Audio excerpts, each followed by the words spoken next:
He says if we can start training them now by asking them what problem they want to solve. Because people who solve problems are people who are wealthy. When you look at the likes of Jeff Bezos, and you look at the life of Elon Musk, or you look at Money Point founder, or you look at GT founder, and you look at people who started modern banks in this time, you begin to ask yourself, they were solving problems that were glaring to old banks.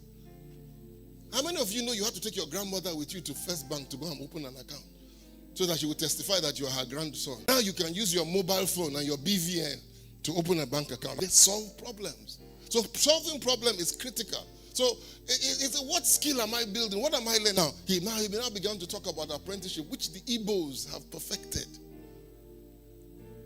This thing about apprenticeship. And we are resisting it. We're resisting it because it only has long-term benefits, and it requires for you to finish the course. How many of you go to a university and tell the university, he's in Ife, go to the vice chancellor of the University of Ife and tell him, okay, I want to do engineering in your school, but I'm going to do it in 2 years. Who says that? You go to the vice chancellor and say, I'm going to do my engineering in 2 years. Okay, 2 years and 6 months. And after 2 years and 6 months, I will graduate. You know what I mean? No, you can't go to somebody and say, I want to be your apprentice for 6 months. It's the person that determines what he thinks you need to be an apprentice. And we don't like that because we want that money thing. Apprenticeship gives formation. Wisdom is the prince. I like what he said about wisdom. He says, buy the truth, sell it. He says you should buy wisdom. How do you buy wisdom? The Bible says out of his mouth comes wisdom. Out of his mouth. Also wisdom, instruction, and understanding. Wisdom may cost you time, humility, service, and what? Apprenticeship. Two young ladies came to see me the other day. They wanted to do an exhibition, a market fair somewhere in Ibadan. Somebody said they should come and see me for whatever reason. So they came, and I thought they wanted to use this place. So I was explaining to them that the Great Hall was locked down. The only place available was. They said, no, they've already gotten a venue.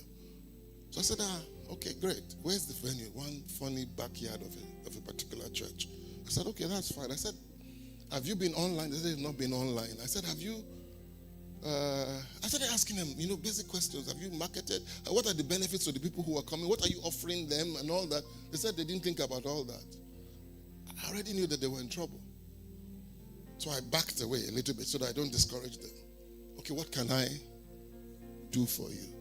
I already knew they were going to fail because the most basic skills, you know what I mean? Of putting, actually, let me tell you a true story. Mrs. Okutiang and I, one of the first programs we ever did in this place was a bridal fair.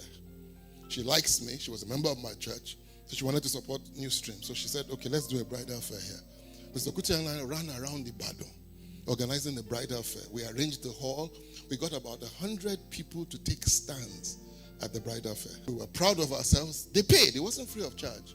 We didn't even have props there. We set up the whole thing. We forgot to market to the crowd. We were marketing to the people coming to do stands at the event. So we had 100 people who had stands at the event, and nobody came to come and visit them. That one you learn by experience. I knew I had made a fundamental mistake. I had learned. So I realized that if I had spent my energy marketing to the city of Ibadan that there was a bridal fair here, and I had gotten maybe 1,000 people to register to attend, I would have had no problem in getting people to come and exhibit. But I got my priorities wrong. That you learn by experience. So I was trying to teach these young ladies that this is how you learn. Am I making sense? If I had worked with somebody who had organized a fair, or if I had worked with somebody who had, am I making sense? If I had gone and volunteered at a place, I would have learned the ropes and I wouldn't have made such disastrous mistakes. Many of us are making mistakes, even in marriage, because we hate to be apprentices. Go and spend a day.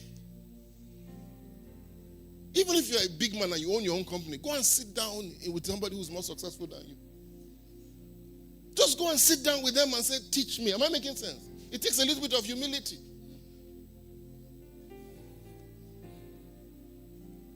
Let's finish this.